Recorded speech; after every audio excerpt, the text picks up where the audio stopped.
Shalom, Bapak Ibu Saudara dan anak-anak Tuhan. Semoga sehat hari ini. Dan mari bersama-sama kita merenungkan firman Tuhan sebagai landasan hidup kita dan kekuatan hidup kita hari ini. Sebelumnya, kita akan bersaat teduh.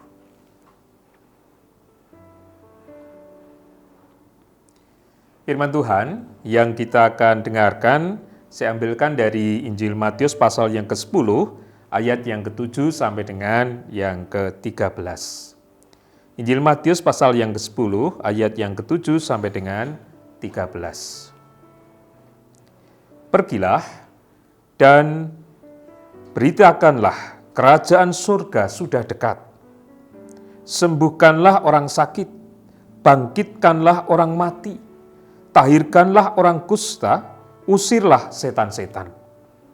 Kamu telah memperolehnya dengan cuma-cuma, karena itu berikanlah pula dengan cuma-cuma. Janganlah kamu membawa emas atau perak atau tembaga dalam ikat pinggangmu.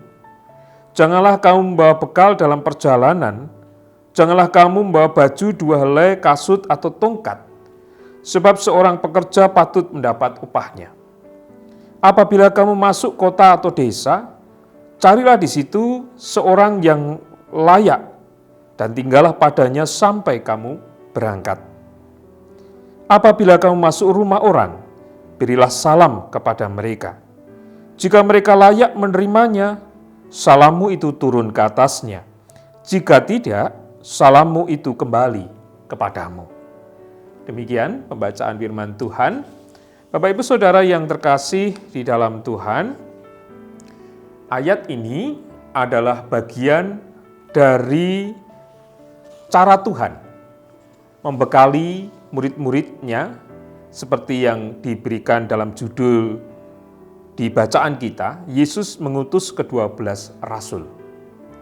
Tuhan membekali bagaimana ketika mereka harus pergi dan memberitakan kerajaan surga kepada semua orang. Apa yang diberikan oleh Tuhan bagi mereka? Janganlah kamu membawa emas atau perak atau tembaga dalam ikat pinggangmu. Janganlah kamu membawa bekal dalam perjalanan. Janganlah kamu membawa baju 2 helai, kasut atau tongkat, sebab seorang pekerja patut mendapat upahnya. Apabila kamu masuk kota atau desa, carilah di situ seorang yang layak dan tinggallah padanya sampai kamu berangkat. Apabila kamu masuk rumah orang, berilah salam kepada mereka, dan seterusnya sampai ayat yang ke-13.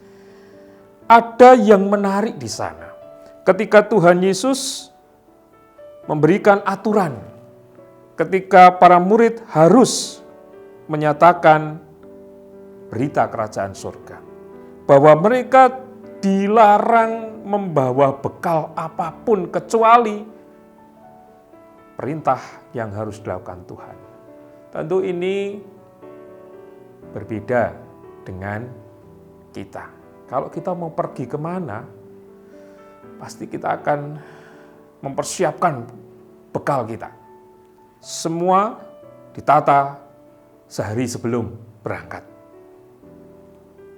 Baik pakaian untuk ganti nanti di jalan, makanan, atau apapun supaya nanti ketika kita sudah jalan, tidak merasa kekurangan dan khawatir. Tetapi Tuhan Yesus membaliknya. Dan ini bukan perkara mudah, saudara. Kenapa? Karena ketika memberitakan kerajaan surga, jangan membawa apa-apa, kecuali apa yang diperintahkan oleh Tuhan.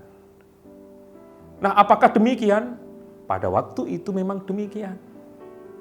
Mereka ketika dilarang untuk menyatakan kerajaan surga, jangan bawa apa-apa dan jangan punya niatan apa-apa, kepentingan pribadi yang akan diambil dari orang lain.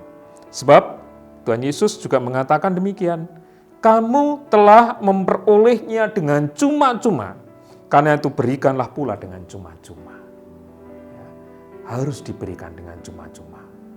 Jadi gambaran pada waktu itu memang Tuhan Yesus mengatakan yang sebenarnya kepada para murid. Namun juga melalui ayat ini kita diingatkan, para murid waktu itu juga diingatkan bagaimana sikap kita. Sikap kita untuk memulai kehidupan, memulai pelayanan kita. Yang pertama, melalui ayat ini, Yesus ingin mengajak mereka untuk bergantung sepenuhnya kepada Tuhan.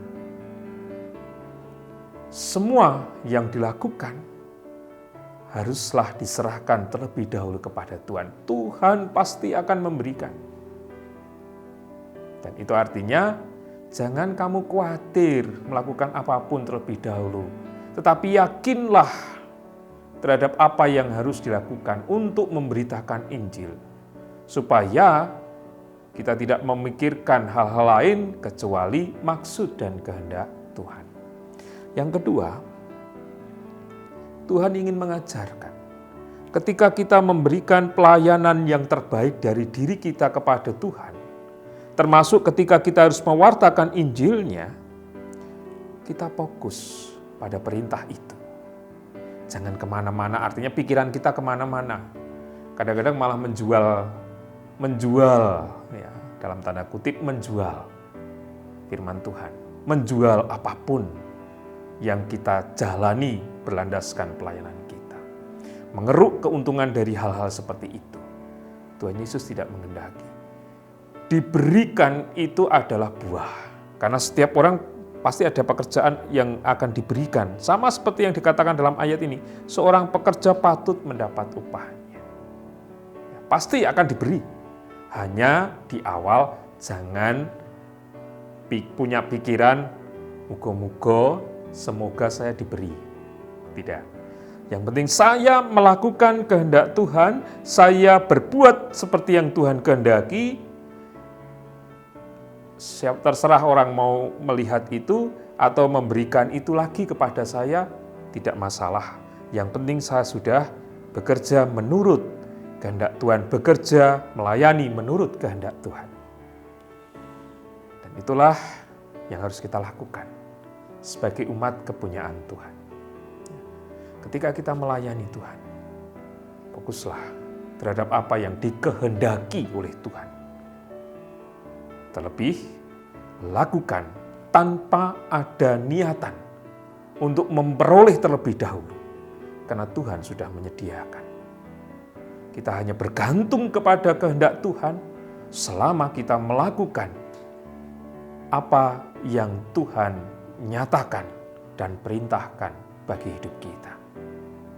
Dengan demikian, kita menjadi orang-orang yang senantiasa hidup dalam kebenaran Tuhan, bukan jatuh pada keinginan duniawi kita.